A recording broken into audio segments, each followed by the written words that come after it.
সখীদেরকে সঙ্গে করে নিয়ে যমুনায় জল আনতে যাচ্ছে। কিন্তু দেখুন, যে সময়ে রাধারানী যমুনায় জল আনতে যাচ্ছেন সেই সময়টা বেলি অবসানকাল। বেলি অবসানকাল মানে কি? সন্ধ্যার আগের মুহূর্ত, বেলার যখন অবসান হয়, সূর্য অস্ত যায়, সেই সময়টা হচ্ছে বেলি অবসানকাল। তা সেই সন্ধ্যাবেলা রাধারানী যমুনায় জল আনতে যাচ্ছেন। জল আনতে যাওয়ার সময় রাধারানীও যাচ্ছেন, গোবিন্দও আসছে। কারণ রাধারানী জানতে যে এই সময় যদি জল আনতে যাই আমার বধূর সঙ্গে দেখা হয়ে যাবে, যেটাকে বলা হয় ফেরত গোষ্ঠ। আপনারা অষ্টকালীন লীলা যদি শুনে থাকেন তাহলে আপনারা দেখবেন একটা গমন গোষ্ঠ হয় আর একটা হয় উত্তর গোষ্ঠ। গমন গোষ্ঠ মানে গোবিন্দের ধেনুবৎস গোষ্ঠে নিয়ে যাওয়ার লীলা, আর ফিরত গোষ্ঠ উত্তর গোষ্ঠ যেটা হয় সেটা গোবিন্দের ধেনুবৎস ফিরিয়ে আনার লীলা। তো এই সময়ে সন্ধ্যাবেলা সকলে ধেনুবৎস ফিরিয়ে আনে, যার যার ধেনুবৎস মাঠে চারণ হয় তারা ফিরিয়ে আনে। তা গোবিন্দ ফিরিয়ে আনার সময় জেনে রাধারানী ওই সময় যাচ্ছেন যমুনায় জল আনতে। এমন সময় যেতে যেতে গোবিন্দও আসছেন, রাধারানীও আসছে। তা দুজন দুজনকে দেখতে পেয়েছে, দেখে নয়নে নয়নে দুজনে সাক্ষাৎ হয়ে গেল। কিন্তু মুখে কেউ কিছু বলতে পারলো না, কারণ বড় দাদা বলরাম সঙ্গে আছে। তাই চতুরের শিরোমণি গোবিন্দ আমার রাধারানীর পানে চেয়ে একটা সংকেত করলেন, মাথার কেশ স্পর্শ করে। কি সংকেত করলেন? একটা গোপন ইঙ্গিত। এই গোপন ইঙ্গিত শুধুমাত্র আমার রাধারানী ছাড়া অন্য কেউ বুঝলেন না। তাই সখীদের সঙ্গে বলছে, সখীরে আজ আমার আর যমুনায় যাওয়া হবে না, চল আমরা ঘরে ফিরে যাই। তখন সখীরা বলছে, সে কি রে রাধে, এই তো যমুনায় এলি, এখনই বলছিস ঘরে ফিরে যেতে? কেন যমুনায় জল আনতে যাবি না? না রে সখী, যমুনায় আর জল আনা আমার হবে না। কেন রে? কারণ আমার আসল উদ্দেশ্য তো যমুনায় জল আনতে আসা ছিল না। আমার আসল উদ্দেশ্য তো ছিল প্রাণবধূকে দর্শন করা। প্রাণবধূকে দর্শন করেছি, এবার আর আমার কিছু চাই না। আমার মনোবাসনা পূর্ণ হয়েছে, আমার নয়নের শান্তি হয়েছে, এবার চল আমরা ঘরে ফিরে যাই। তবে শোন, আমার বধূ কিন্তু আমাকে একটা ইঙ্গিত করেছে। কি ইঙ্গিত করেছে? মাথার কেশ স্পর্শ করে সে আমাকে ইঙ্গিত করে জানিয়েছে যে আজকে নিশ্চিতে আমি তোমার কেশরকুঞ্জে আসবো রাধে, তুমি কেশরকুঞ্জ সাজাও। মাথার চুলের অপর নাম কেশ, এই কেশ দিয়ে হয় কেশরকুঞ্জ। তাই ইঙ্গিত করলেন কেশ দিয়ে কেশরকুঞ্জ সাজাও। আজ নিশ্চিতে আমি তোমার কেশরকুঞ্জে আসবো, ওই কেশরকুঞ্জে আমাদের দেখা হবে, মিলন হবে, সাক্ষাৎ হবে। এই বলে রাধারানী সখীদের নিয়ে চলে এলেন কেশরকুঞ্জ। সখীদের নিয়ে চলে এলেন ফুলবনে। ফুলবনে এসে বিভিন্ন ফুল চয়ন করলেন। মল্লিকা, মালতী, জাতি, যথি, নাগেশ্বর, চামেলি ইত্যাদি ফুল চয়ন করলেন এবং প্রত্যেকটা ফুলের বৃত্তচ্যুত করলেন যেন আমার বধূর সুকোমল অঙ্গে কোনো ব্যথা না বাজে। তাই সখীদের বললেন, সখীরে তোরা এমন করে কেশরকুঞ্জ সাজাবি যাহা অনির্বচনীয়।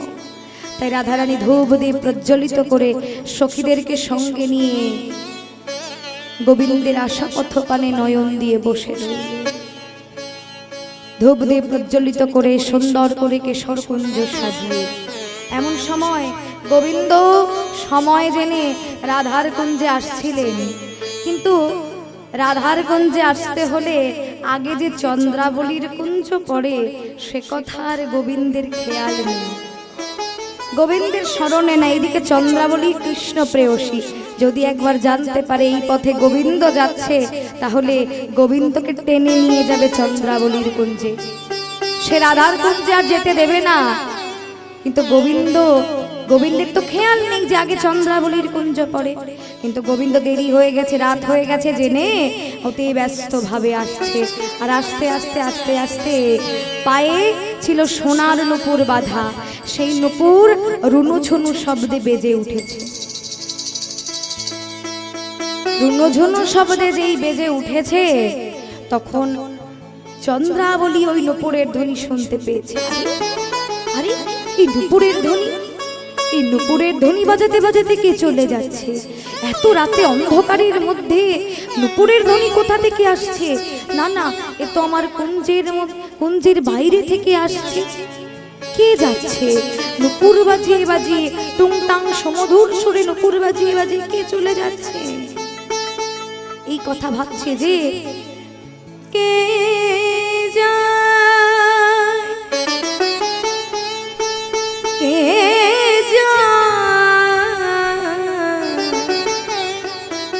নুপুর বাজায় কে বাজায় গো,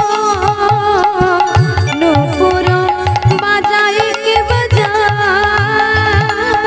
কে যায়, কে যায়, নুপুর বাজায় কে বাজায় গো, নুপুর বাজায় কে বাজায় গো।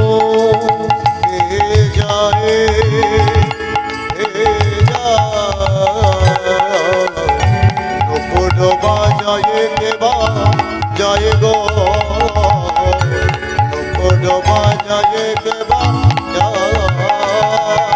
আমার প্রাণের মাধব দেখলে তোরা, প্রাণের মাধব দেখলে তোরা, প্রাণের মাধব দেখলে তোরা, প্রাণের মাধব দেখলে তোরা, কুঞ্জে নিয়ে আয়, আমার প্রাণের মাধব দেখলে তোরা, কুঞ্জে নিয়ে আয়।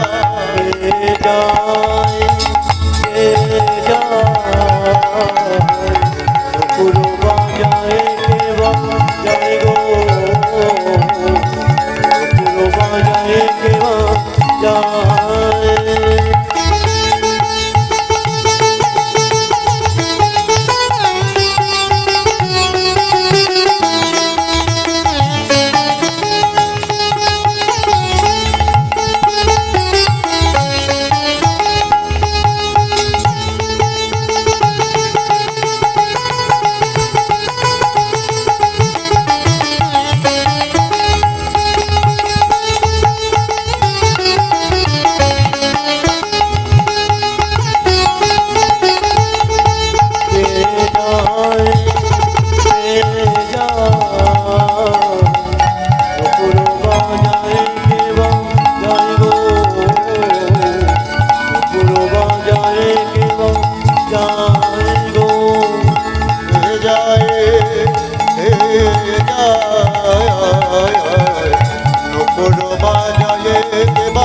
উপায়ন্ত না পেয়ে চন্দ্রাবলী দুই সহচরীকেও ডাকলেন, মানে বান্ধবী, দুই বান্ধবীকে ডাকলেন। পদ্মা, ভদ্রা, তোরা দেখে আয় তো, কুঞ্জের বাইরে দিয়ে কেউ যেন নুপুর বাজিয়ে বাজিয়ে চলে যাচ্ছে। যা যা একবার দেখে আয়, আর শোন, যদি আমার প্রাণের মাধব হয় তাকে আমার কাছে নিয়ে চলে আসবে, কেমন? এক্ষুনি দেখে আয় কে যাচ্ছে। শুনে পদ্মা ভদ্রা বাইরে যেয়ে দেখছে শ্যামনগর চলে যাচ্ছে। সঙ্গে সঙ্গে গোবিন্দের দুই হাত ধরলেন। দাঁড়াও, কি ব্যাপার শ্যামনগর? এই যে দেখছি তুমি। এ কি পদ্মা ভদ্রা, তোমরা এখানে? হ্যাঁ, সে প্রশ্ন তো আমাদেরও। এত রাতে তুমি কোথায় যাচ্ছ? আমি এই তো একটা কাজে এসেছিলাম, জানো তো, ওসব কাজ টাজ পরে হবে, এখন চন্দ্রাবলীর কুণ্ডে চলো তো, কুণ্ডে চলো। না না, আজকে আমি আর চন্দ্রাবলীর কুণ্ডে যাব না, আজকে তোমরা আমাকে ছেড়ে দাও, আমি চন্দ্রাবলীর কুণ্ডে যাব না। যাবে না মানে? শোনো, তুমি কিন্তু আমাদেরকে চেনো না। চন্দ্রাবলী বুঝতে পেরেছে আজকে তুমি যাচ্ছ, তাই আমাদেরকে কি বলেছে জানো? বলেছে, শোন, মুখের কথা একবার বলবি আমার বধূকে আসার কথা, আসে তো ভালো, আর না আসে তো জোর আনতে হবে তোমাকে, ওইভাবে নিয়ে যাব কি? দাঁড়াও, এই ভদ্রা ধর তো, এক হাত ধর। বলে ভদ্রাও এক হাত ধরলেন, পদ্মাও এক হাত ধরলেন, দুইজনে দুই হাত ধরে টানতে টানতে এসো এসো বলছি, এসো। চন্দ্রার কুঞ্জে নিয়ে গেলেন টানতে টানতে। কোনো উপায় না দেখে গোবিন্দ গেলেন চন্দ্রার কুঞ্জে। চন্দ্রাবলী আপন কুঞ্জে কৃষ্ণ পেয়ে কত আনন্দিত হয়েছে আজ। গোবিন্দ চরণে লুটিয়ে পড়েছে শ্যামনাগর। প্রাণনাথ, তুমি এসেছো, তুমি এসেছো আমার কুঞ্জে, তুমি এসেছো। এই অভাগিনীর কথা এতদিনে মনে পড়লো তোমার। প্রাণনাথ, তুমি জানো, সারা নিশি আমি তোমার জন্য পথপানে চেয়ে অপেক্ষা করেছি, কখন আমার প্রাণনাথ আসবে আর কখন তার চরণ সেবা করার সৌভাগ্য একটু আমার হবে। আর এতদিন ধরে আজকে সেই সৌভাগ্য আমার হলো। কিন্তু প্রাণনাথ, তুমি তো শুধু আজ নয় গো, তুমি প্রতিনিয়ত এই পথ দিয়ে তুমি যাও, কিন্তু তুমি যাও রাধা রানীর কুঞ্জে, সেটা আমি জানি। প্রাণনাথ, তুমি আমার কাছে কত লুকাবে, আমি তোমার নুপুরের ধ্বনি শুনতে পাই। কিভাবে জানো?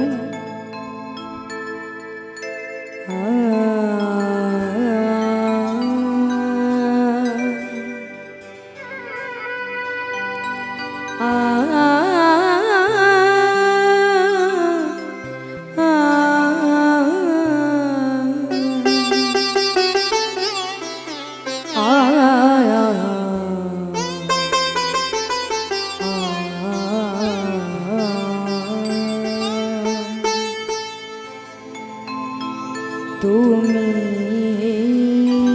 পথে নীতি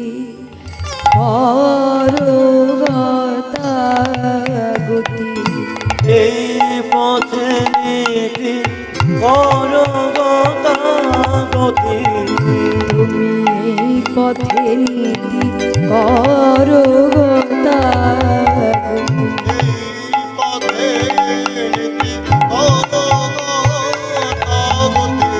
আমি নুপুরের ধ্বনি শুনি রাধা শোনবা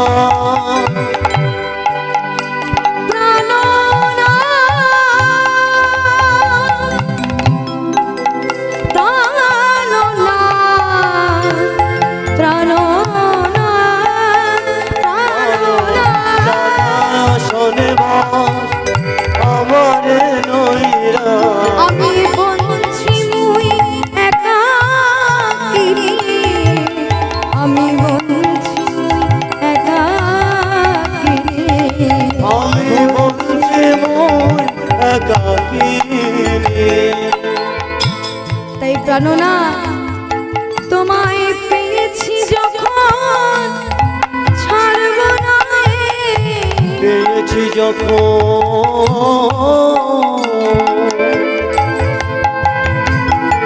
তোমায় ছাড়ব না,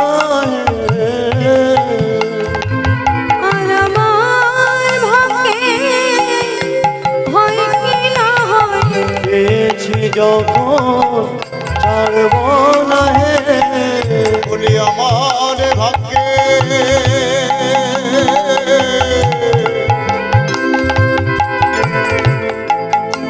ভাগ্যে হয় কি না হয়, আমি মনে মতো তোমার সেবা দেব, আমার হইব। হয় কি না হয়, আমি মনের মতো তোমায় সেবা দেব, আমার ভাগ্যে হয় কি না হয়, আমি মনের মতো তোমায় সেবা ভাগ্যে হয় কি না হয়, আমি মনের মতো তোমায় সেবা দেব। আমার ভাগ্যে হয় কি না হয়, পেয়েছি যখন ছাড়ব না হে। বঞ্চে মই একাকী, বঞ্চে মই একাকী, আমি বঞ্চে মই একাকী। প্রাণনাথ, তুমি রাধার কুঞ্জে যাও, আমাকে তুমি বঞ্চিত করে রেখেছ। তুমি আমার কুঞ্জে আসো না। ওই রাধাকে তুমি এত ভালোবাসো যে ও না বলতেও তুমি ওর কুঞ্জে যাও, কিন্তু তুমি আমার কুঞ্জে আসো না। আমি কি দোষ করেছি বলো? আমি কি তোমাকে ভালোবাসতে পারি না? ওই রাধা তোমাকে এত ভালোবাসে যে তুমি ওর কাছে যাও সব সময়। শোনো শ্যামনগর, তুমি যতই আর দিন তুমি যা করো করো, কিন্তু আজ আমি তোমায় আর ছাড়বো না। আমার মনের মতো করে তোমায় আমি সেবা দেব। এই বলে চন্দ্রাবলী আপন কুঞ্জে কৃষ্ণ পেয়ে নানাবিধ সেবা করতে লাগলেন। সেবা করতে করতে সেবা করতে করতে চন্দ্রাবলীর নয়নে নিদ্রা এলো। কেননা চন্দ্রাবলী হচ্ছে খণ্ডরতী আর আমার রাধারানী হচ্ছেন পূর্ণরতী। তাই চন্দ্রাবলী ঘুম ঘরে কৃষ্ণ সেবা করছে। কিভাবে? ঘুমিয়ে পড়েছে তো, ঘুম ঘরে কৃষ্ণ সেবা করছে। চরণে আলতা পরাতে যেয়ে দিচ্ছে বক্ষে, নয়নে কাজল পরাতে যেয়ে দিচ্ছে মুখে মুখমণ্ডলে, কপালে চন্দন দিতে যেয়ে দিচ্ছে সর্ব অঙ্গে। সব বিপরীত সেবা করছে। করতে করতে চন্দ্রাবলী ঘুমিয়ে পড়েছে, এদিকে গোবিন্দও ঘুমিয়ে পড়েছে। রাধারানীর কুঞ্জে যে যাবে সে কথা আর গোবিন্দের মনে নাই, কিন্তু ওদিকে আমার রাধারানী সারাটি রজনী গোবিন্দের আশা পথপানে লক্ষ্য করে বসে রইলেন। কখন আমার গোবিন্দ আসবে আর কখন আমি তাকে একটু সেবা দেব। যখন অপেক্ষা করে বসে রইলেন, হঠাৎ ওদিকে আমার গোবিন্দের ভেঙে গেল ঘুম। আর ঘুম ভেঙে উঠেই দেখছে কি, আমি এখনো চন্দ্রাবলীর কুঞ্জে, আমার তো রাধার কুঞ্জে যাওয়ার কথা। না না, আর এখানে ক্ষণ মুহূর্ত বিলম্ব নয়, এখনই আমাকে চলে যেতে হবে রাধারানীর কুঞ্জে। এই বলে যাওয়ার জন্য যখন উঠলেন, একে অন্ধকার রাত্রের মধ্যে ঘুম করে কিছু খুঁজে পাচ্ছে না, কি করবে? তাই চন্দ্রাবলীর নীল শাড়ি গোবিন্দের নিজের পীতবসনা ভেবে পরিধান করে ছুটে চললেন রায়কুঞ্জ অভিমুখে। নিশি প্রায় শেষ, এমতো সময়ে যে দাঁড়ালেন গোবিন্দ। কিন্তু রাধারানী চিনতে না পেরে ভেবেছে দাদা বলরাম, নীল বসন পরা যেহেতু দাঁড়িয়েছে, তা ভাবছে যে দাদাই তো একমাত্র বৃন্দাবনে নীল বসন পরে, তাহলে দাদা এসেছে। তাই গোবিন্দকে দাদা ভেবে মাথায় ঘোমটা দিয়ে বলছে, দাদা, মা রোহিণী ভালো আছে তো? বলো বলো, মা যশোমতী ভালো আছে? পিতা নন্দ ভালো আছে? বলো বলো, কুশল বলো। এসো এসো, তুমি বাইরে কেন, ভিতরে এসে বসো। তখন গোবিন্দ বলছে, কি রাধে, তুমি আমাকে এসব কি বলছো? তুমি যার কথা বলছো সে তো আমার জ্যাঠাইমা আর আমার বড় দাদা। তুমি আমাকে একবার ভালো করে চেয়ে দেখো, আমি যে তোমার প্রাণবল্লভ। যেই না বলা অমনি রাধারানী মাথার ঘোমটা ফেলে দিলেন। কি লম্পট শতঘরিয়া, বেরিয়ে যাও তুমি আমার কুঞ্জ থেকে। তোমার কালো বদন আমি আর দর্শন করতে চাই না। তুমি একটা বিশ্বাসঘাতক। তুমি সারা নিশি না এসে, আমায় কথা দিয়ে না এসে এলে প্রভাত কালে। বলো, আর তোমার ওই কালো বদন আমি দর্শন করতে চাই না। তুমি বেরিয়ে যাও, বেরিয়ে যাও, বেরিয়ে যাও। এই বলে রাধারানী ঘোমটা টেনে বদন চেপে মানিনী হয়ে বসলেন। আর গোবিন্দ নিজের ভুল বুঝতে পেরে রাধারানীর চরণে লুটিয়ে পড়ে কাঁদছে, ওগো রাধে, আর মান করে থেকো না, আমি মস্ত বড় ভুল করেছি। আমাকে তুমি এবারের মতো ক্ষমা করে দাও রাধে, আমাকে তুমি এবারের মতো ক্ষমা করে দাও। আমি মানছি আমি বড় ভুল করেছি, কিন্তু আমাকে তুমি ক্ষমা করে দাও রাধে। এমন ভুল আর কখনো হবে না। ওহে মানিনী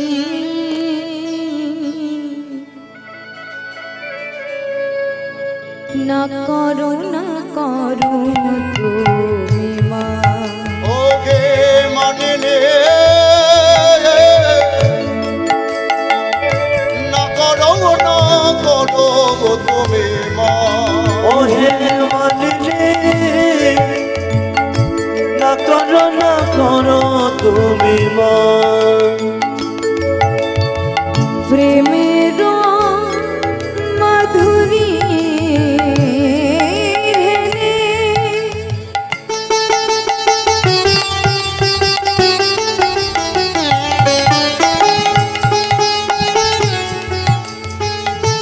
অপরাধ ক্ষমে তব কৃপা ওহে রাধে মরে করদান আর তব কৃপায় ওহে রাধে মোরে করদান না করো তুমি মা রাধে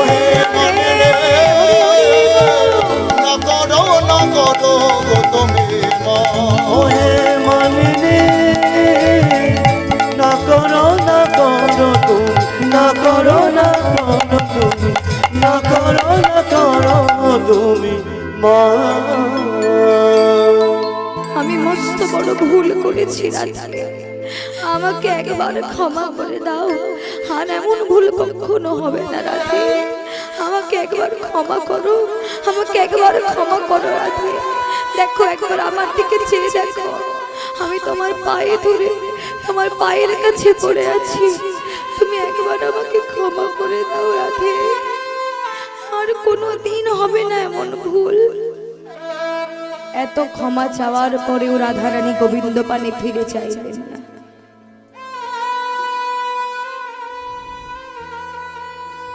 শুধু বলতে লাগলেন তুমি চলে যাও বলছি এখান থেকে চলে যাও আমি তোমার কালো বদন আর দর্শন করতে চাই না তুমি চলে যাও তোমার কালো বদন আমি দর্শন করতে চাই না আর কখনো তুমি আমার সম্মুখে আসবে না বলে তিনি আবার মানিনী হয়ে বসলেন তখন গোবিন্দ আমার বাধ্য হয়ে চরণ থেকে উঠে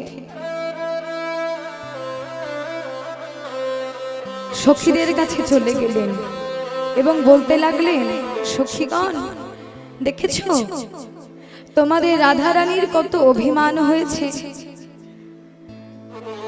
আজকে আমি তার পায়ের কাছে পড়ে এত সাধলাম এত কাঁদলাম তবুও তার মান প্রশমিত হলো না তা বেশ তোমাদের রাধারানীকে বলে দিও তাকে কালো বদন আর দর্শন করতে হবে না আমি চলে যাচ্ছি সে যেটা ভালো বোঝে সেটা করুক আমি আর তার কাছে কখনো আসবো না সে যখন আমার কালো বদন আর দর্শন করতে না চায় আর দর্শন করতে হবে না আমি চলে যাচ্ছি এই বলে গোবিন্দ আমার কুঞ্জ পরিত্যাগ করে রাধে রাধে বলতে বলতে চলে গেলেন আর বলতে লাগলেন শোনো একটি কথা শেষবারের মতো বলে যাই আমি যেই চলে যাচ্ছি আর তোমরা আমাকে খুঁজে পাবে না ওই রাধা কুণ্ডের জলে রাধা নাম বলতে বলতে এই প্রাণ আমি বিসর্জন দেব এই বলে গোবিন্দ চলে গেলেন সখীরাও রাধারানীকে অনেক বললেন অনেক বোঝালেন তবুও যখন রাধারানীর মান প্রশমিত হলো না সখীরাও কুঞ্জ পরিত্যাগ করে চলে গেলেন শুধু একাই রাধারানী কুঞ্জে মানিনী হয়ে বসে রইলেন কিছুক্ষণ পরে যখন পাশে সখীরাও নেই গোবিন্দও নেই রাধারানী যখন একাকী বসে আছে তখন মনে মনে চিন্তা করছি আরে আমার প্রাণমাধব সত্যিই চলে গেল আমি তাকে চলে যেতে বললাম আর সে আমাকে ছেড়ে চলে গেল না না আমি কি করলাম আমি তাকে কেন আটকাতে পারলাম না আমি কৃষ্ণ হারা হয়ে গেলাম আমি কেন তাকে আটকাতে পারলাম না কেন পারলাম না তাকে আমি আটকাতে এই বলে রাধারানী উচ্চ স্বরে কাঁদছেন যে আমার এই পদযুগল বুকে জড়িয়ে ধরে আমার বধূ কত কেঁদেছিল, কত সেঁধেছিল, কিন্তু আমি তার প্রতি একবারও অবলোকন করিনি। এই বলে রাধারানীও ধুলায় শয়ন করে কাঁদছে। কেমন ভাবে না কানু পে খিনি ধনে ধনে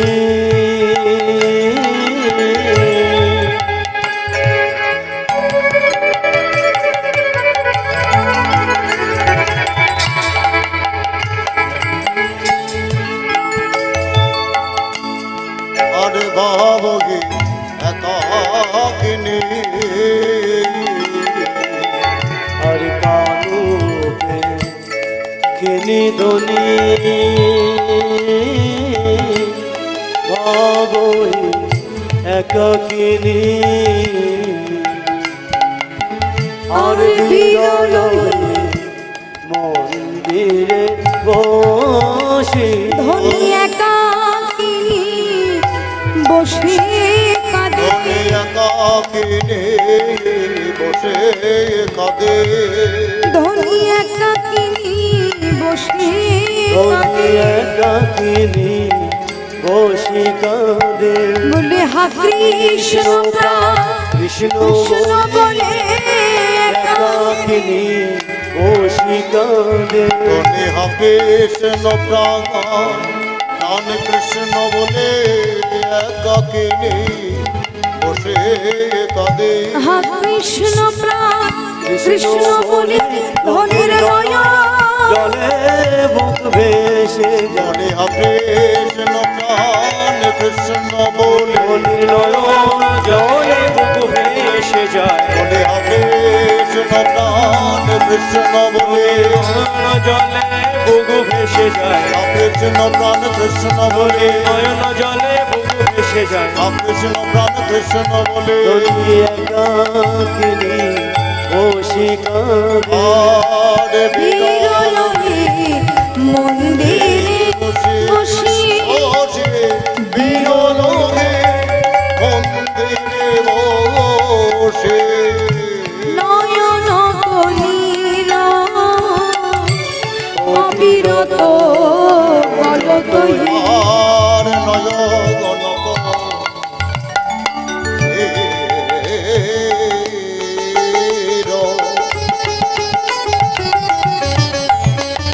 আর অবিরত গলত হে আজ বয়ানক মন যায় ভাসি ধনীর ভয়ানক মন যায় ভাসি ধনির বয়ান কমল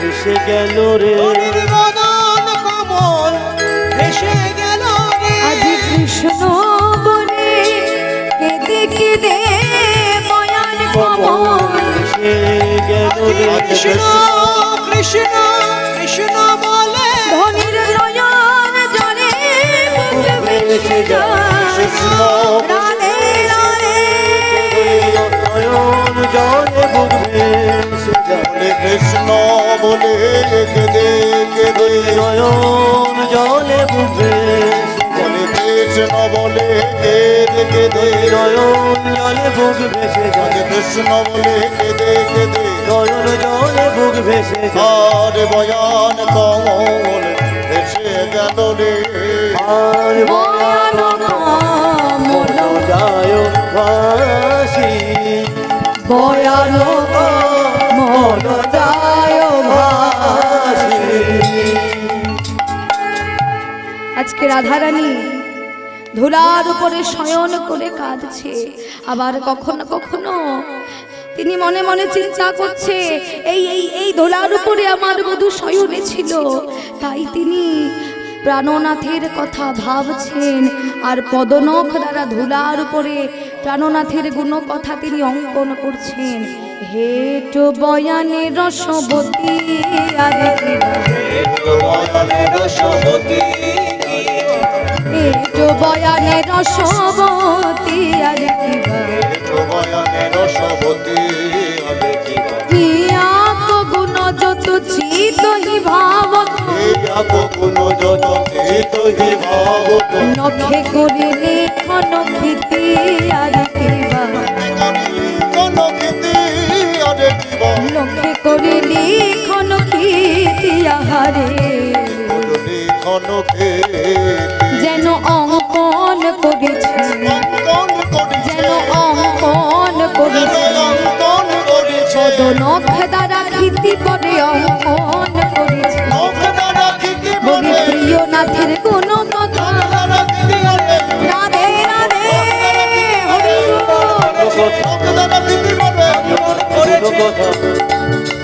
অঙ্কন করেছে অঙ্কন করেছে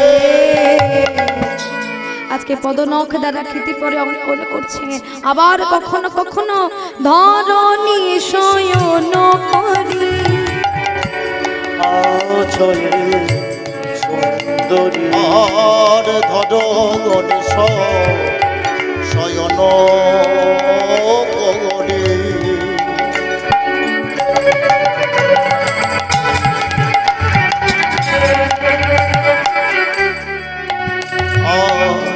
আচয়ে সুন্দরী সখী গণ মিলল আর সখী গণ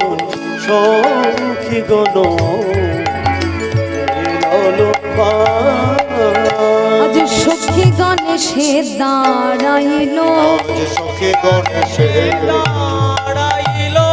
আজ সখী গণেশে দাঁড়াইল সখী গণেশে দাঁড়াইল আজ রাধা রানীর কুঞ্জ মাঝে সখী গণেশে দাঁড়াইল রানী কুঞ্জ মাঝে রাধা কৃষ্ণ কৃষ্ণ বলে কাঁদে রাধারানী কুঞ্জ রাধা কৃষ্ণ কৃষ্ণ বলে কবে রাধারানী কুঞ্জ সে কৃষ্ণ কৃষ্ণ বলে কবে ধনির মুখে কোনো কথা নাই রে রাধে রাধে কথা নাই রে কৃষ্ণ কৃষ্ণ বলে কাঁদে কৃষ্ণ কৃষ্ণ বলে কবে আজ সখীগণ এসে দাঁড়িয়ে দেখছে যে রাধারানী ধুলায় শয়ন করে কাঁদছে তাই দেখে রাধারানীর অনুগত সখী বিশাখা ছুটে যে রাধারানীকে ধরে বলছে রাধে কি তুই ধুলায় পতিত কেন আজ আরে তোর চোখে জল ও রাধে আমরা তোকে কতবার বুঝিয়েছিলাম মান ত্যাগ কর তুই মান ত্যাগ কর নাগরকে কাঁদাস না কিন্তু তুই আমাদের কোনো কথা না শুনে মানকে আপন ভেবে নাগরকে কাঁদিয়ে তাড়িয়ে দিলি শোন কথায় বলে কাঁদালে কাঁদিতে হয় তোর এখন কান্নার কি হয়েছে তোকে জনম জনম কাঁদতে হবে ওই হা কৃষ্ণ গোবিন্দ বলে রাধারানী বলছে সখী আমি অতটা বুঝে উঠতে পারিনি যে নাগর চলে যাবে আমার অভিমান আমি জানি তোর কোথায় অভিমান হয়েছিল চন্দ্রাবলীর কুঞ্জে গিয়েছিল শ্যাম তাই জন্য অভিমান হয়েছে কিন্তু রাধে চন্দ্রাবলীর কুঞ্জে না হয় গিয়েছিল চন্দ্রাবলী কুঞ্জে না গিয়েছিল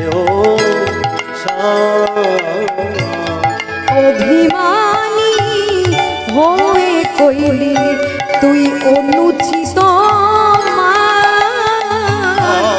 অভিমানী হয়ে কইলে অনুচিত তুই আত্মসুখের ভাগী হলি ও তুই আত্মসুখের ভাগী হলি তুই আত্মসুখের ভাগী হলি আত্মসুখে ভাগী হলি বলি কৃষ্ণ সুখে বাদশাহিরি আত্মসুখের ভাগী হলি কৃষ্ণ সুখে বাদশাহিলি আত্মসুখে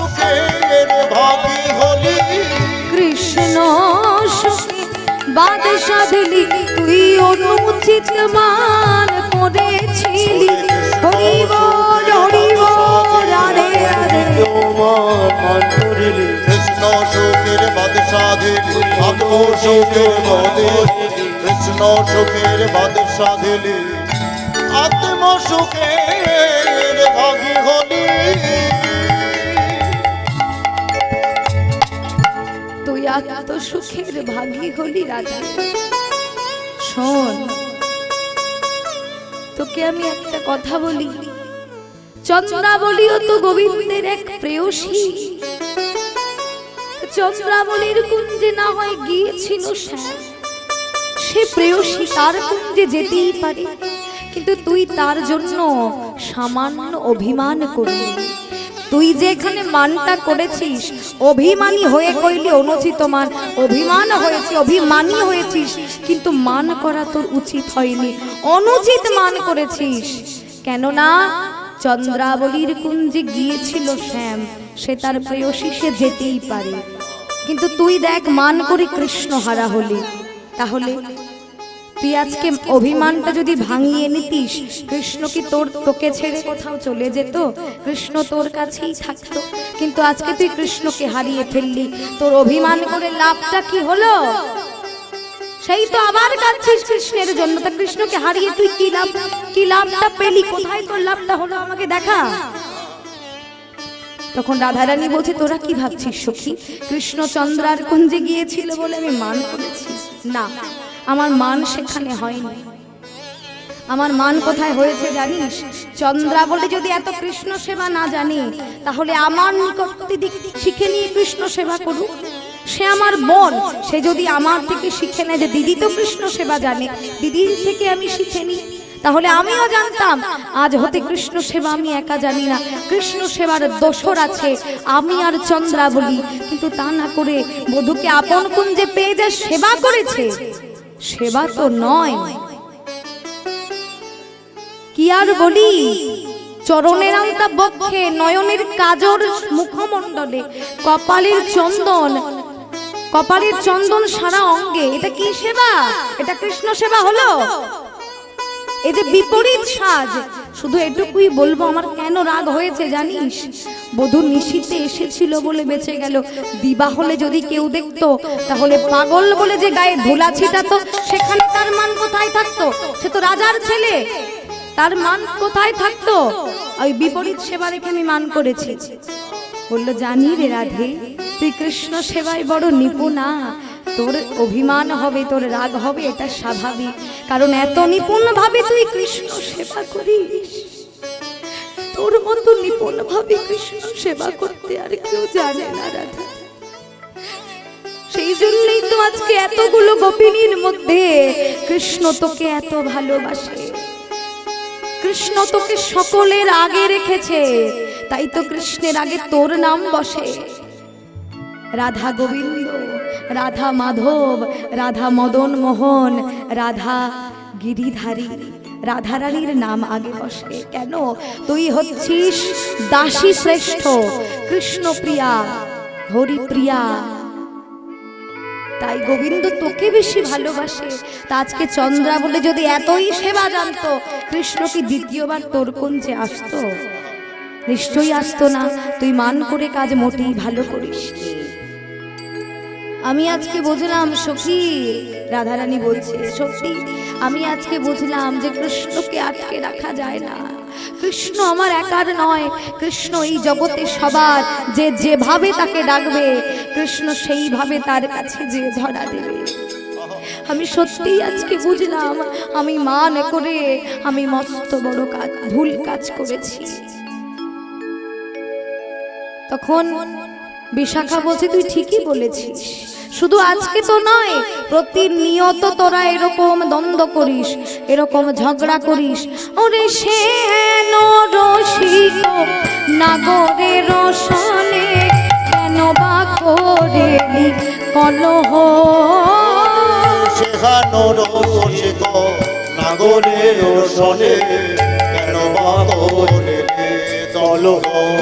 ও তুই আগে না বুঝিলি, মানে মজিলি আগে না বুঝিলি,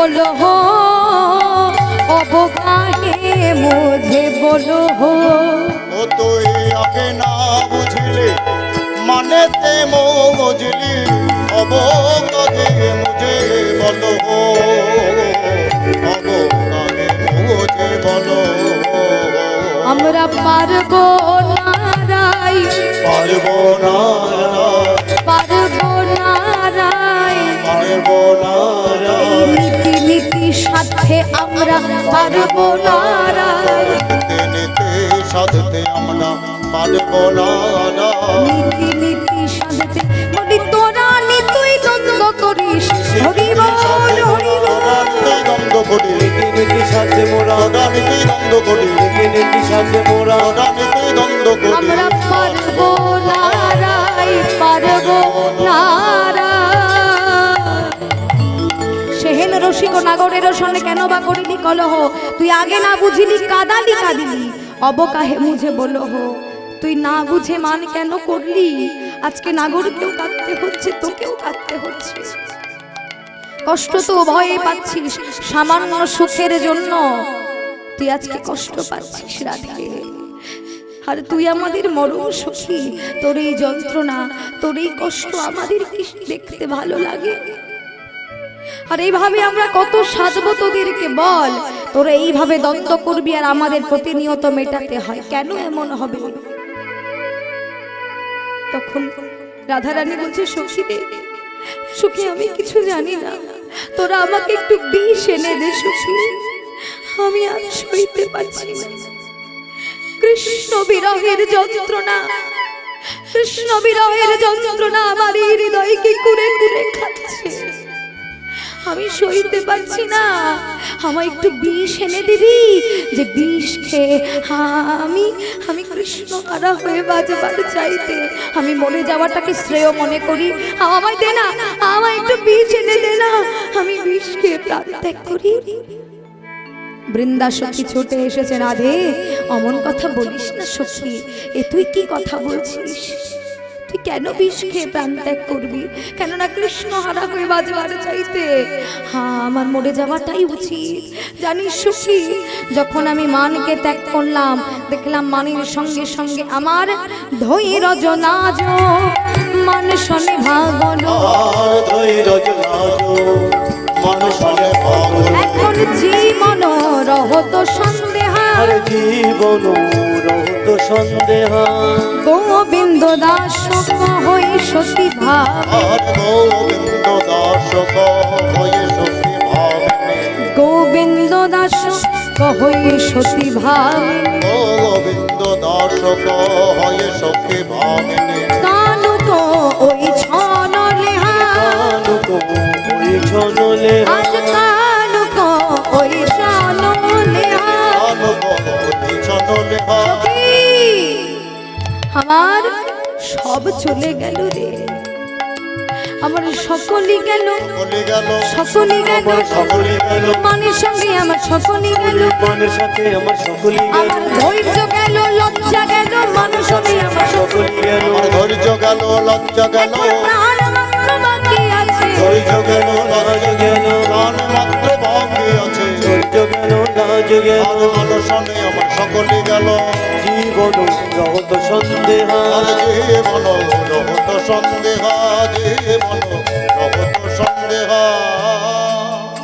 মানের সঙ্গে আমার সকলই গেল সখী ধৈর্য গেল লজ্জা গেল আমার বলতে নারী জাতির যেগুলো ভূষণ লজ্জা নারীর ভূষণ সেই লজ্জাও চলে গেল ধৈর্যও চলে গেল সব চলে গেল মানও চলে গেল যে মানের দ্বারা যে মানের জন্য আজ আমি কৃষ্ণ হারা হয়েছি মানকে আপন ভেবে আমি কৃষ্ণকে ত্যাগ করেছি কিন্তু দেখলাম কৃষ্ণের পিছু পিছু আমার অন্তরে সৃষ্টি হওয়া মানও চলে যাচ্ছে তাড়াতাড়ি মানকে জড়িয়ে ধরলাম মান তোমাকে আপন ভেবে আমি কৃষ্ণ হারা হয়েছি এখন তুমিও আমায় ছেড়ে চলে যাচ্ছ মান বলছে রাধে যেখানে কৃষ্ণ আছে সেখানে আমি আছি কিন্তু যেখানে কৃষ্ণ নাই সেখানে আমি থাকবো কাকে নিয়ে তাই তো আমি চলে যাচ্ছি কৃষ্ণের যেখানে কোনো স্থান নাই সেখানে আমি কোনোদিন থাকি না, যেখানে কৃষ্ণ আছে সেখানে আমি আছি। তখন সখী আমি জিজ্ঞাসা করেছিলাম তাহলে আমি কাকে নিয়ে থাকবো? মান বলেছিল, রাধে তোমার কাছে এখন আসবে বিরহ, বেদনা, যন্ত্রণা, আর তুমি কাউকে পাশে পাবে না। এই বলে মান চলে গেল। তাই আমিও আর বাঁচতে চাই না। বৃন্দা বলছে, রাধে চুপ কর, তুই চিন্তা করিস না, তোর বধূ কোথাও যায়নি, সেই বৃন্দাবনে কোথাও লুকিয়ে আছে, হয়তো তোর সম্মুখে আসতে পারছে না, অভিমানে, দুঃখ পেয়ে, কষ্ট পেয়ে। তুই চিন্তা করিস না, তোর বধূ বৃন্দাবনের কোথাও লুকিয়ে আছে। আরে কোথায় যাবে কৃষ্ণ ঘুড়ি, উড়ুক না কেন জগৎ জুড়ি, টান দিলে তার আসতে হবে অনুরাগের সূত্র ধরে। তা কৃষ্ণকে ঘুড়ি বলা হয়েছে মা, কেন? কারণ দেখবেন ঘুড়ি যখন আমরা আকাশে ওড়াই, ঘুড়ি কিন্তু সমগ্র আকাশ জুড়ে ঘুরতে থাকে, কোথায় কোথায় চলে যায়, কিন্তু নিচে লাটাই ধরে যে থাকবে সে একবার টান দিলেই ঘুড়ি তার কাছে চলে আসতে বাধ্য। তাছে কৃষ্ণকেও ঘুড়ি বলা হয়েছে, কেন বলছে ও ঘুড়ি?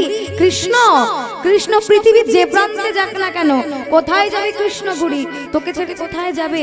উড়ুক না কেন জগৎ জুড়ে, জগৎ জুড়ে উড়ে উড়ে বেড়া, কিন্তু তুই একবার অনুরাগের সূত্র ধরে তোর কাছে আসতে হবে। তুই একবার টান দিয়ে দেখ, তুই একবার বলে দেখ, অনুরাগের সূত্র ধরে তোর কাছে চলে আসবে কৃষ্ণ। তুই চিন্তা করিস না, তুই চিন্তা করিস না, আমি এখনই তোর বধূকে এনে দেব। তখন রাধারানী বলছে, বৃন্দা তুই আমার বধূকে এনে দিবি? হ্যাঁ আমি তোর বধূকে এনে দেব, তার আগে চাই তোর ওই চরণ ধুলি। রাধে চরণ ধুলি দিয়ে আমার মাথায় একটু হাত দিয়ে আশীর্বাদ কর, যেন তোর কৃষ্ণ এনে মেলাতে পারি। আশীর্বাদ কর রাই, যেন কালা চাঁদে পায়।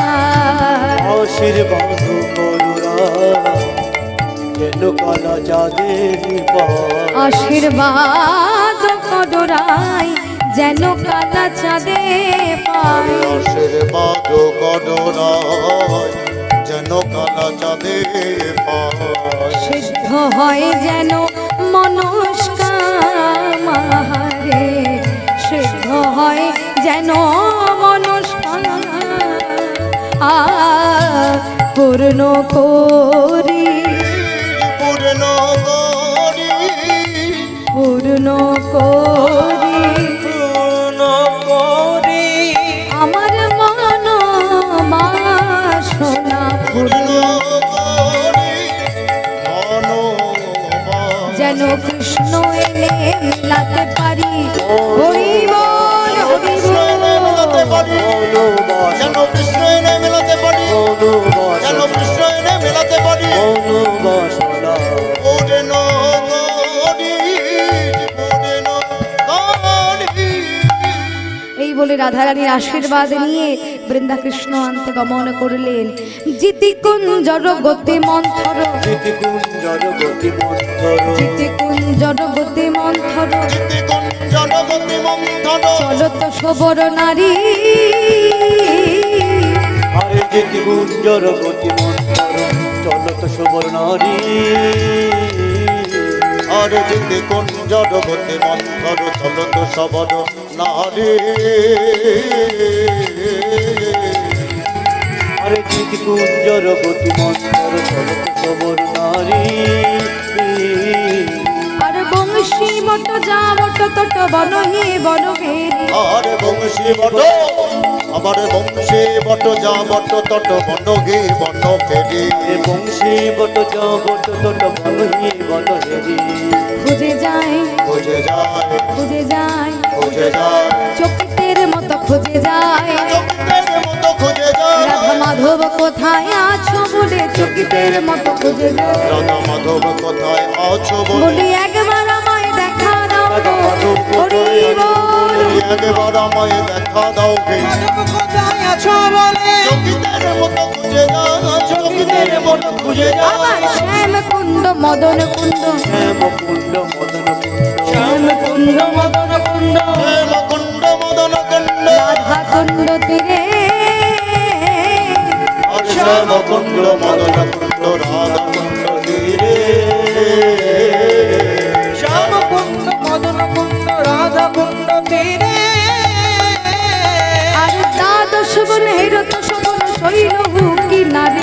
দ্বাদশ বন হেরত সঘন শৈল যোগে নারী হেথায় থাকলে থাকতে পারে, গ্রামে হেদায় থাকলে থাকতে পারে হেথায় থাকলে থাকতে পারে এ যে মধ্যাহ্ন বিলাসের স্থান, হেথায় থাকলে থাকতে পারে, মধ্যাহ্ন বিলাসের স্থান এ হেথায় থাকলে থাকতে পারে, হেদায় থাকলে থাকতে পারে যে মধ্যাহ্ন বিলাসের স্থান, হেথায় থাকলে থাকতে পারে। মধ্যাহ্ন বিলাসের বলি শ্যাম কুণ্ড মদন কুণ্ড, অন্যান্য বিলাসের কথা, শ্যামকুণ্ড মদন কুণ্ড অন্যান্য বিলাসের কথা, হেথায় থাকলে থাকতে পারে। ওসব হেদায় থাকলে থাকতে পারে একে একে তালবন, ভাটবন, মানসগঙ্গা, শ্যামকুণ্ড, মদন কুণ্ড, দ্বাদশ বন ঘুরে ঘুরে ঘুরে ঘুরে কোথাও শ্যামনগরের দেখা পেলেন না। এরপর বৃন্দা মনে মনে চিন্তা করছে, আচ্ছা গোচারণ ক্ষেত্রে যে দেখি তো শ্যামনগর সেখানে আছে কিনা, সেখানে থাকার কথা। গোচারণ ক্ষেত্রে যে দেখছে ধবলি, শ্যামলি, পিয়ালি, লালি সমস্ত ধেনুবৎস চারণ হচ্ছে, শ্রীদাম সুদাম সমস্ত ধেনুবৎস চারণ করছে, কিন্তু এখানে গোবিন্দ নাই। তাহলে কোথায়? হঠাৎ লক্ষ্য করলেন কদমতলে। কদমতলে লক্ষ্য করে দেখছে কি একা বলাই চাঁদ দাঁড়ায় আছে, বলাই চাঁদ দাঁড়ায় আছে একা বলাই চাঁদ দাঁড়ায় আছে। একা বলাই চাঁদ দাঁড়ায় আছে চাঁদের পাশে কালো মেঘ নাই রে, চাঁদ দাঁড়ায় আছে পাশে কালো মেঘ বলি নাই। ভাইয়ার প্রেমে বিভোর বলাই, পাশে কালো মেঘ নাই রে মায়ার প্রেমে রাধে রাধে পাশে কালো মেঘ নাই রে বলাই চাঁদ দাঁড়ায় আছে দাঁড়ায় আছে। বলাই চাঁদ দাঁড়ায় আছে দেখছে যে বলাই চাঁদ দাঁড়িয়ে আছে, চাঁদের পাশে কোনো কালো মেঘ নাই। ভাইয়ার প্রেমে বিভোর হয়ে সব সময় কানাই কানাই বলতেই আছে বলরাম। তা বলরাম সেখানে তো গোবিন্দ নাই, দাদার পাশে গোবিন্দের থাকার কথা, এখানে তো শ্যামনগর নাই। তাহলে শ্যামনগর যা বলেছে তাই করেনি তো? বলেছিল রাধাকুণ্ডের জলে প্রাণ ত্যাগ করবে, আমি একবার রাধাকুণ্ডে দেখে আসি। এই বলে যেই যাবে শুনতে পেলেন মৃদুমন্দ সমীরণে বাঁশি বাজছে।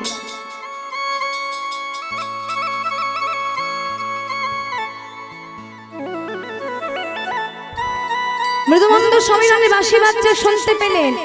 ওই বাঁশির সুর লক্ষ্য করে, ওই বাঁশির সুরকে লক্ষ্য করে এগিয়ে এসে দেখলেন সেই যমুনার কোলে নিপহু মূলে রাধাকুণ্ড তীরেই পড়ে আছে গোবিন্দ, ধুলায় ধূসর অঙ্গ। তাই দেখে বৃন্দা যে ডাকতে যাবে অমনি মনে পড়ল, না আমি এখন তো ডাকবো না, এখন কিছুতেই ডাকবো না, কারণ নারীর ধর্ম আমাকে রক্ষা করতে হবে। রাধারানী মান করেছে, রাধারানী আগে কথা বলবে না। যদি আমি এখন আগে কথা বলি তাহলে রাধারানীর গরব যাবে, মানের গরব যাবে। এদিকে যাতে মান থাকে আর কৃষ্ণ থাকে, আমি এমন ভাবে কাজ করি। এই বলে বৃন্দা গোবিন্দকে না ডেকে পেছন ফিরে রুনু ঝুনু নুপুর বাজিয়ে বাজিয়ে আনন্দ ভরে চলেছে। ঠমকি ঠমকি চলে যায় কি আরে দুতি, ঠমকি ঠমকি চলে যায়। ও কি আরে উঠে টমকি টমকি চলে যায়, ও কি আরে দুটি চমকি চমকে চলে যায় ও কি আরে দুটি টমকি টমকি চলে যায়।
চলে যায় ওকে ওরে দুটি চমকে চমকে চলে যায় আমাকে চমকে চলে যায়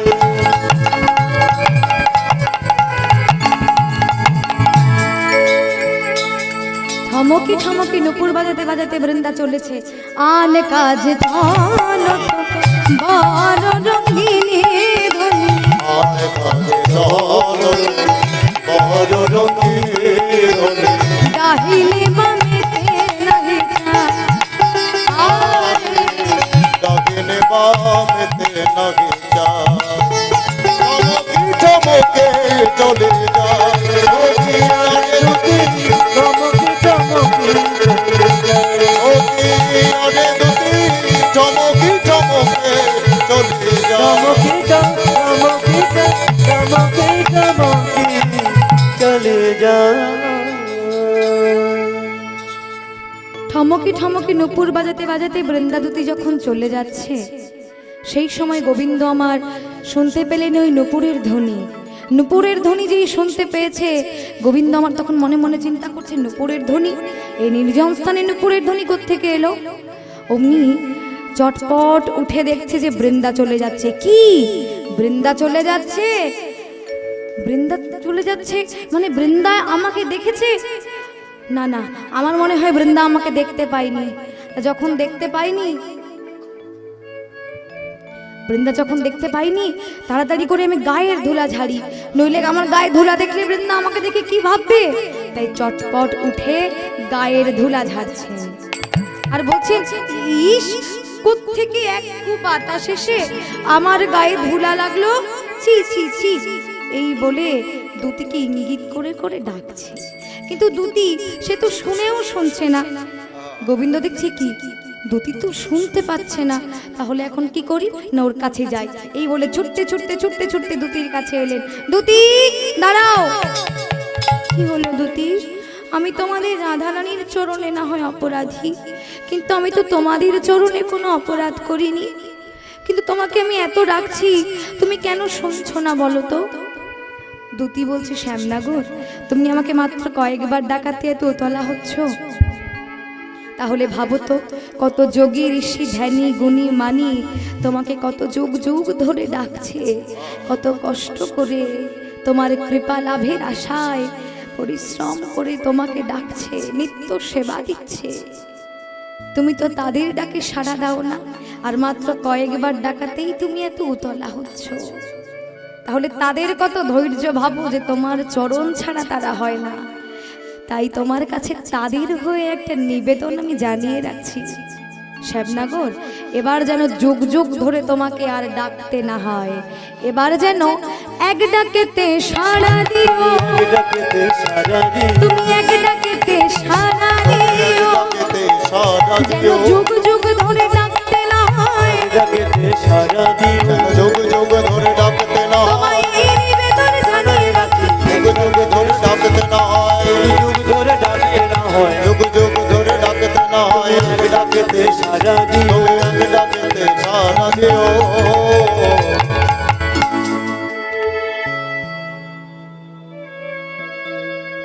দেখো আমার হাতে সময় খুব কম, এখন যা বলবার তাড়াতাড়ি বলো, কারণ এখন আমাকে অনেক ফুল তুলতে হবে, আর এই ফুলে আমাদেরকে পূজা করতে হবে। পূজার সময় ছাড়িয়ে গেলে এই ফুলে কোনো কাজ হবে না, তাড়াতাড়ি বলো যা বলবার। গোবিন্দ বলছে, দাঁড়াও দাঁড়াও দাঁড়াও। কি বললে? সময় কম, পূজা করবে? কোন পূজা করো তোমরা যে সময় চলে যাচ্ছে এই সময়?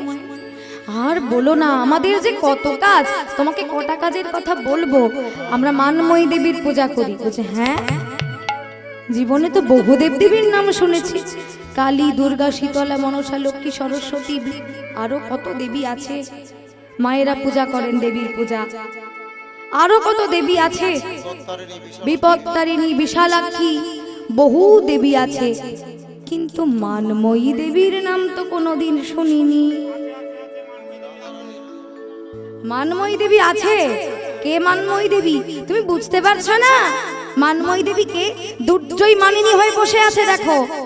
ও আচ্ছা, এইবার বুঝতে পেরেছি তোমরা কাকে মানময়ী দেবী বলছো। ও বৃন্দা, রাধারানীর মান কি এখনো ভাঙেনি? বলছে হাই রে, এখন আমাকে জিজ্ঞাসা করছো রাধারানীর মান ভাঙেনি? তুমি চলে আসার পরে রাধারানীর মান আরো চতুর্গুণ বেড়ে গেছে এবং বহু প্রতিজ্ঞা করেছে যে ওই কালো বদনার জীবনে কোনোদিন দর্শন করবে না।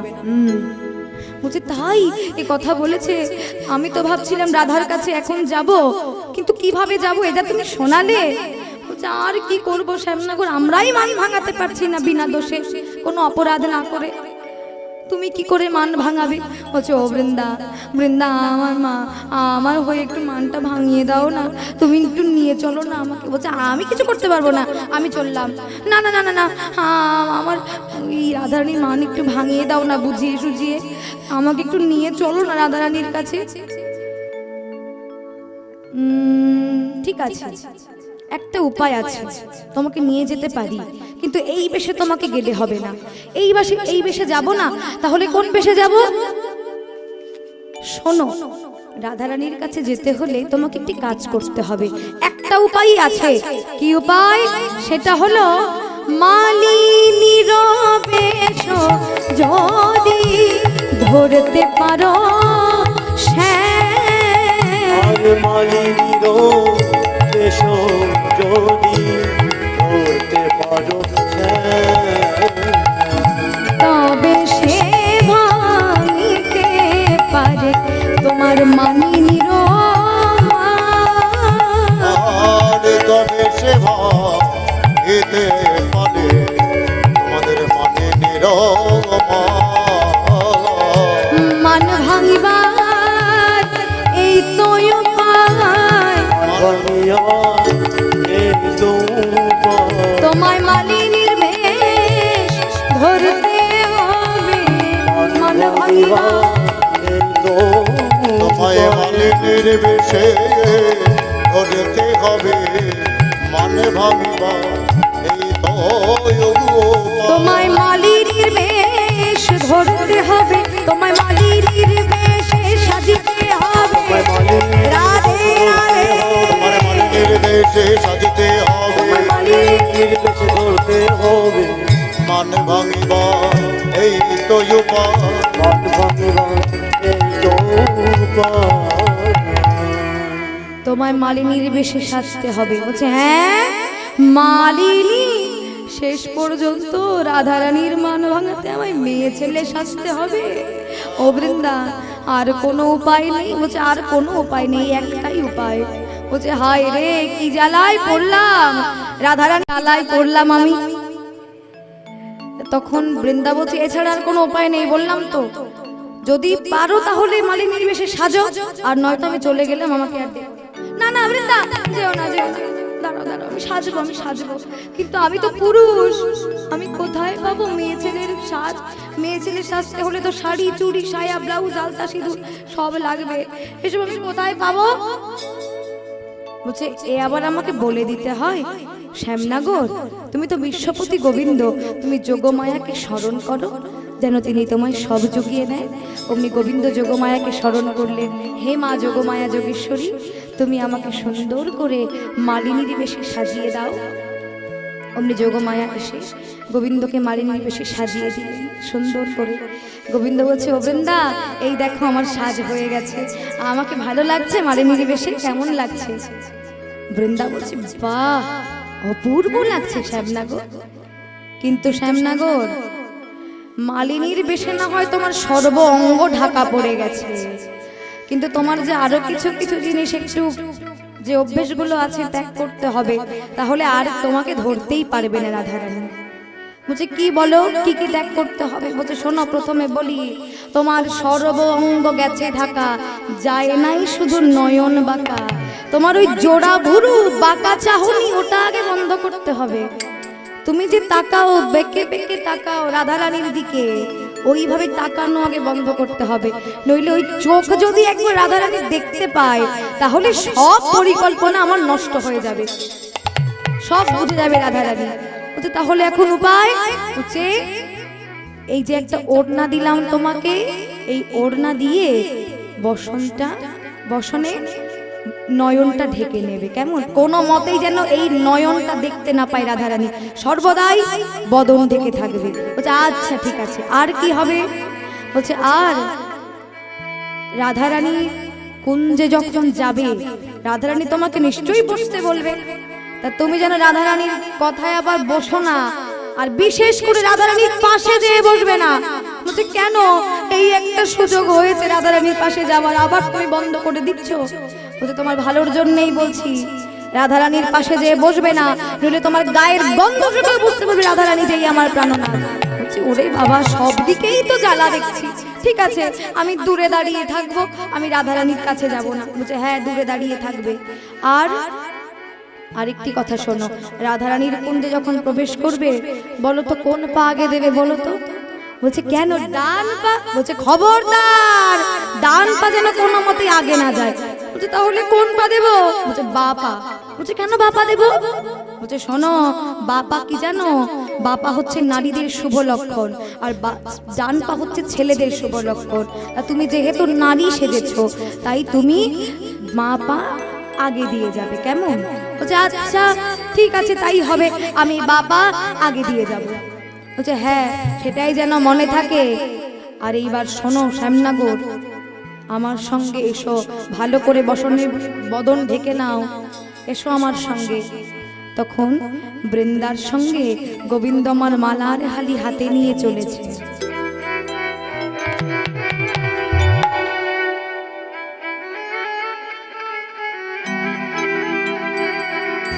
মালার হালি হাতে নিয়ে বৃন্দার সঙ্গে গোবিন্দ পিছু পিছু যাচ্ছে।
গোবিন্দ পিছু পিছু বৃন্দার পিছু পিছু এসে রাধারানীর কুঞ্জে দাঁড়ালেন বসনে বদন ঢেকে। তখন বৃন্দা বলছে, ও রাধে, রাধে তুই কোথায়? রাধারানী ছুটে এলেন। বৃন্দা, কি হলো?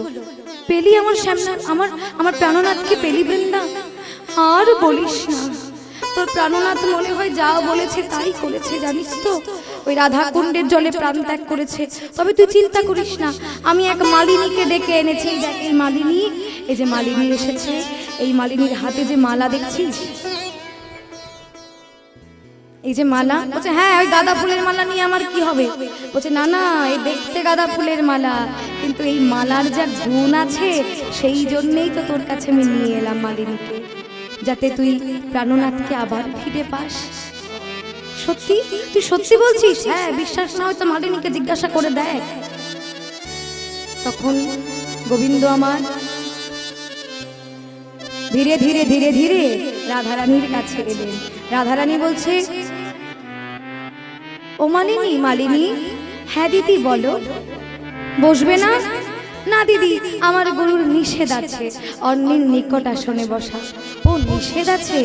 আচ্ছা, তাহলে তুমি পৃথকে দাঁড়িয়ে কথা বলো। আচ্ছা ঠিক আছে দিদি, তুমি বলো, তুমি কি মালা নেবে? হ্যাঁ দিদি, মালা তো নেব, তাই জন্যই তো তোমাকে ডাকলাম। আচ্ছা দিদি, মালা মালা কি ভালো হবে?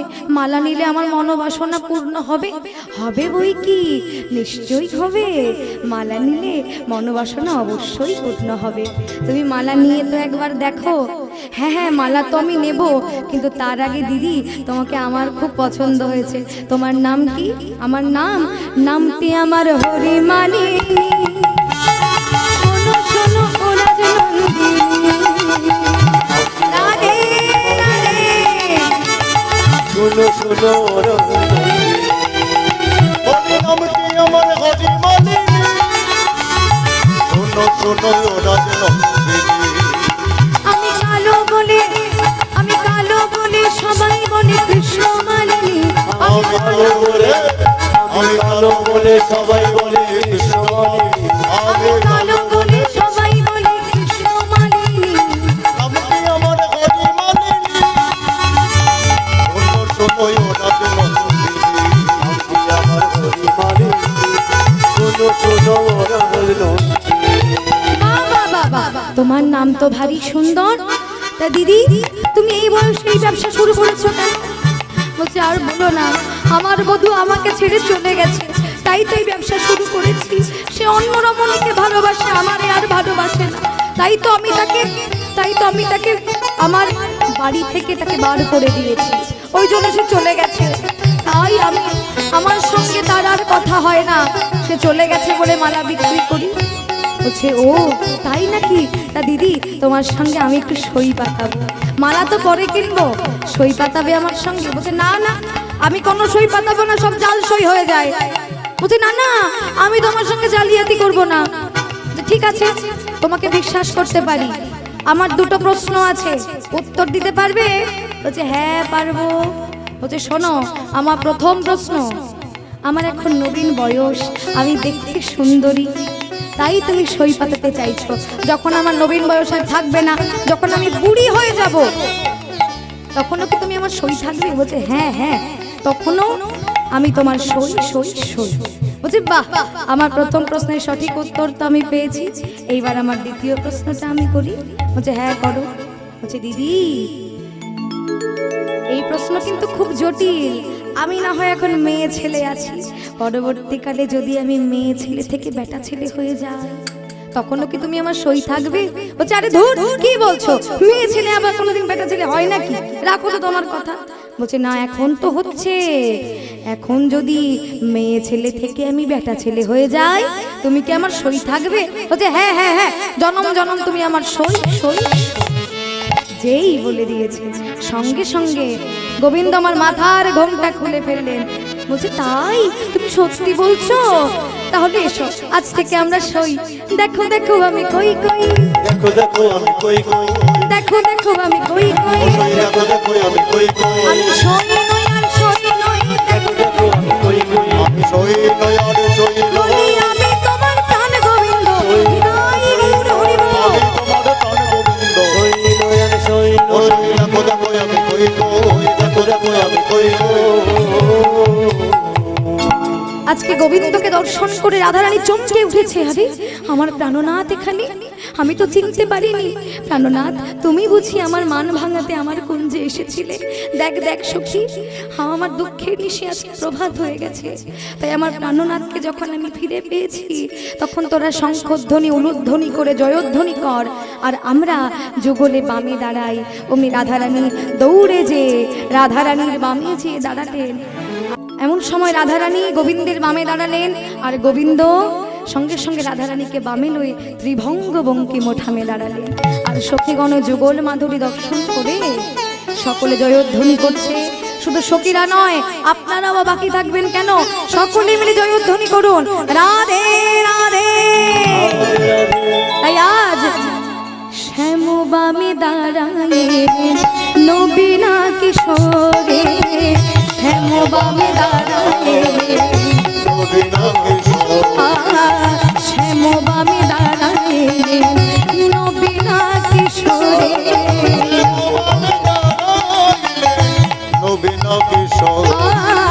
সখীগণ জয় দেয় যুগল রূপ হেরে, সখীগণ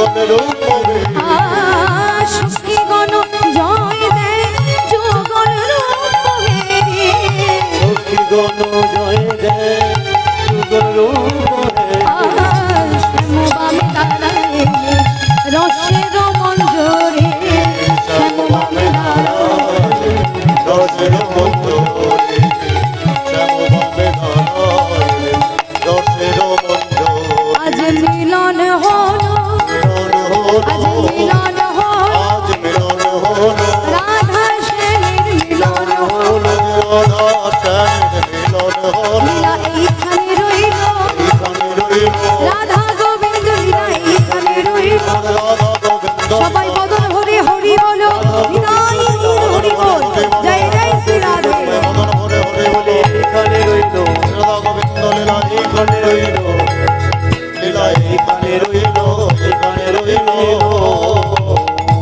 জয়নিকায় জয় গৌর এখানে আমি লীলা বিশ্রাম রাখছি সকলে ভালো থাকবেন সুস্থ থাকবেন আনন্দে থাকবেন হরিনামের মধ্যে থাকবেন